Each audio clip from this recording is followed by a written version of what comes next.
કઠામાં 1400 જેટલા આરોગ્ય કર્મચારીઓ હડતાળ પર ઉતર્યા। જિલ્લા પંચાયત કચેરી બહાર સૂત્રોચ્ચાર કરીને કર્મચારીઓનો વિરોધ, ટેકનિકલ પગાર ધોરણ, પગાર સુધારણાને લઈને વિરોધ કરવામાં આવ્યો। ખાતાકીય પરીક્ષા રદ કરવી, વહીવટી પ્રશ્નોના ઉકેલ લાવવાના મુદ્દે પણ પ્રદર્શન કરાયું।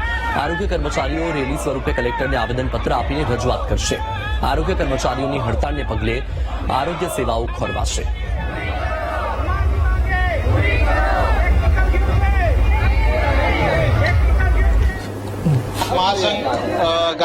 બનાસકાંઠાના આરોગ્ય કર્મચારીઓ અત્યારે લગભગ 1400 આસપાસના કર્મચારીઓ અચોક્કસ મુદતની હડતાલ ઉપર ઉતરેલા છે।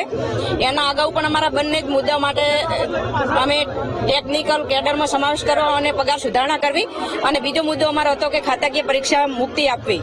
આ બે મુદ્દા માટે કરીને અમે અગાઉ પણ એક હડતાલ કરી ચૂક્યા છે, અને તેમાં ખાતરી પણ સરકારે આપેલી હતી કે તમને આ ટેકનિકલ મુદ્દામાં સમાવેશ કરવામાં આવશે, પરંતુ હજુ સુધી અમારું કોઈ સોલ્યુશન ના આવતો અત્યારે અમારે આરોગ્ય મહાસંઘ ગાંધીનગરથી આદેશ પ્રમાણે અચોક્કસ મુદતની હડતાલ પર ઉતરેલા છીએ। જ્યાં સુધી અમને આરોગ્ય કર્મચારી મહાસંઘનો આદેશ નહીં આવે ત્યાં સુધી અમે આ ચોક્કસ મુદતની હડતાલ ઉપર અતૂટ રહીશું।